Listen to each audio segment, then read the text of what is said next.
Halo, jumpa lagi di channel Priska Sylvia. Sebelumnya saya sudah membuat sebuah video yang saya beri judul Curhat Mahasiswa UT.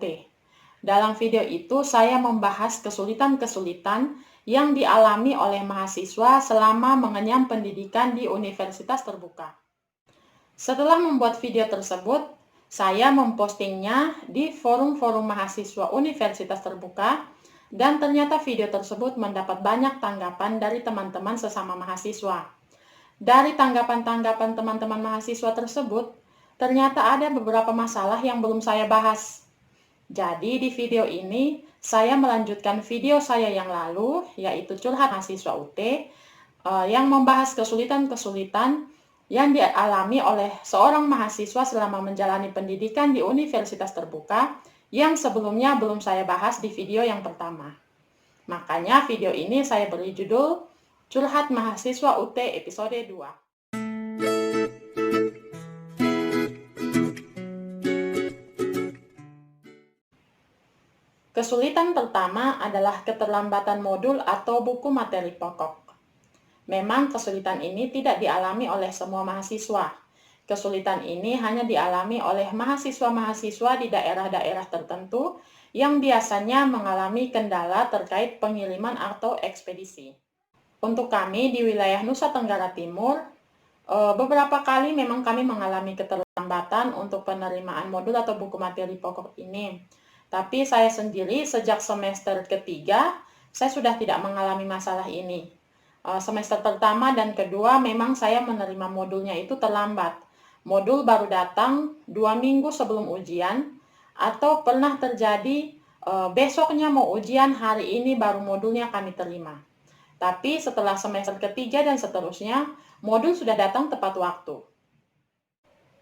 Untuk masalah yang satu ini, saya punya jalan keluar untuk kalian. Kalau tutorial online-nya sudah dimulai dan kalian belum menerima buku materi pokok, kalian bisa memanfaatkan satu fitur di website Universitas Terbuka yang disebut dengan ruang baca virtual.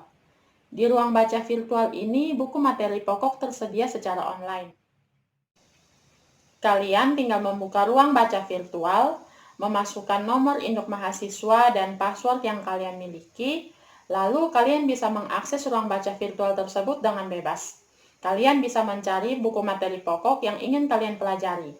Sepanjang pengalaman saya, buku materi pokok yang tersedia di ruang baca virtual itu isinya persis sama dengan buku materi pokok yang akan kita terima secara fisik seperti ini. Contohnya ini hukum acara pidana. Kalian bisa mencarinya di ruang baca virtual dengan menggunakan kode mata kuliahnya seperti yang di atas ini. Misalnya untuk hukum acara pidana itu kodenya HKUM 4406. Kalian tinggal mencarinya di buku materi pokok di ruang baca virtual. Kesulitan yang kedua adalah slow respon tutor di tutorial online. Pada saat saya memposting video saya yang pertama tentang kesulitan-kesulitan mahasiswa di universitas terbuka, ada beberapa mahasiswa yang mengeluhkan tentang keterlambatan nilai mereka di tutorial online. Mereka bertanya-tanya pada minggu ke-7 atau ke-8 masih ada nilai-nilai dari minggu pertama yang belum ada, masih kosong. Jadi mereka menanyakan mengapa nilai mereka belum keluar padahal mereka sudah mengerjakan diskusi dan tugas-tugasnya tepat waktu dan dengan maksimal menurut mereka. Untuk kesulitan yang satu ini secara pribadi saya sendiri belum pernah mengalaminya. Tapi karena teman-teman menanyakannya, mengeluhkan tentang ini, maka saya bahas di video ini. Saya punya beberapa saran untuk teman-teman yang mengalami kesulitan ini. Saran saya yang pertama adalah cobalah kalian menghubungi tutor tersebut melalui fitur chat yang tersedia di tutorial online. Kalian punya hak untuk mempertanyakan nilai-nilai yang harus kalian peroleh dari hasil kerja kalian untuk diskusi dan tugas-tugas yang sudah kalian selesaikan. Saran saya yang kedua adalah kalian harus bersabar dan tetap tekun mengerjakan tugas-tugas yang selanjutnya. Kalian harus mengerti bahwa tutor-tutor tersebut mengurusi banyak mahasiswa dan banyak kelas yang harus mereka asuh. Kalian juga harus percaya bahwa sistem belajar yang dijalankan di universitas terbuka itu selalu dipantau dan diawasi. Jadi, kalian sebagai mahasiswa tidak mungkin dirugikan terkait akademis kalian, terkait nilai-nilai kalian. Kepentingan kalian pasti selalu diperhatikan. Kesulitan yang ketiga adalah nilai mata kuliah yang tidak muncul sama sekali. Di video kemarin ada salah satu teman yang menanyakan terkait ini. Jadi, saya membantunya sesuai dengan pengalaman yang pernah saya alami. Di semester kedua yang lalu, ada satu mata kuliah yang saya ambil yang nilainya tidak muncul. Jadi di akhir semester, ketika saya membuka daftar nilai saya untuk semester itu, ternyata ada satu mata kuliah yang nilainya kosong dan diberi tanda strep. Maka saya mendatangi UPBJ Kupang dan menghubungi petugas yang sedang bertugas waktu itu untuk menanyakan terkait nilai saya. Petugas tersebut membantu saya membuatkan surat pengaduan yang dikirim melalui email, dan puji Tuhan, 1 minggu kemudian nilai saya keluar. Nah, untuk kalian yang sampai saat ini masih ada mata kuliah yang nilainya tidak muncul, rajin-rajinlah bertanya dan berkonsultasi. Kalian bisa menghubungi Halo UP, atau yang paling gampang kalian bisa mendatangi kantor UPBJJ setempat dan melaporkan keluhan kalian kepada petugas yang ada di sana. Seperti yang sudah saya bilang tadi, sistem belajar di universitas terbuka itu pasti diawasi dan tidak akan merugikan mahasiswa. Berkonsultasilah, bertanyalah, kepentingan kalian pasti tidak akan dirugikan. Kesulitan yang keempat adalah rasa jenuh yang muncul.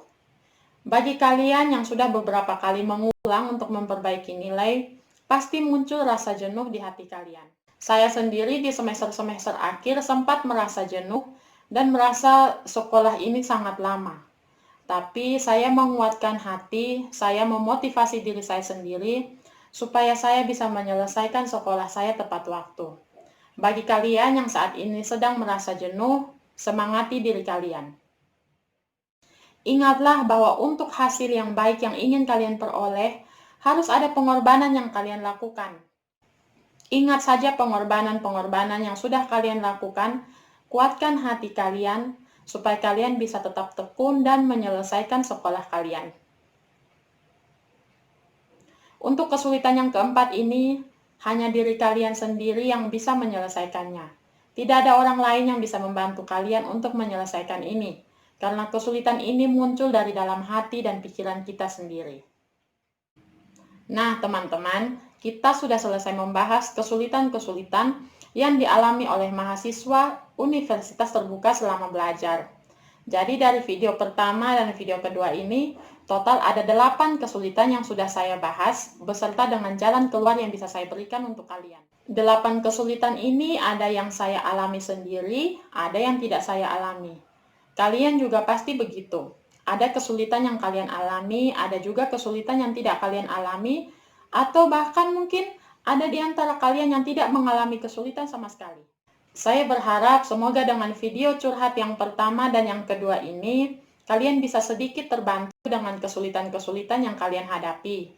Semoga jalan keluar yang sudah saya berikan di video-video saya ini bisa membantu kalian untuk menyelesaikan kesulitan kalian.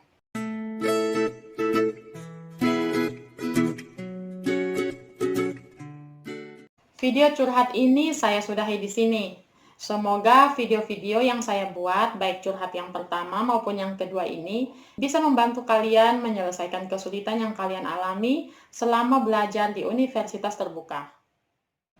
Dukung saya dengan cara klik tombol subscribe di bawah, bunyikan loncengnya supaya kalian dapat notifikasi untuk video-video saya selanjutnya. Jangan lupa juga nonton video-video saya yang lain, like, komen, dan share jika kalian merasa video saya menarik dan bermanfaat. Sampai jumpa di video selanjutnya.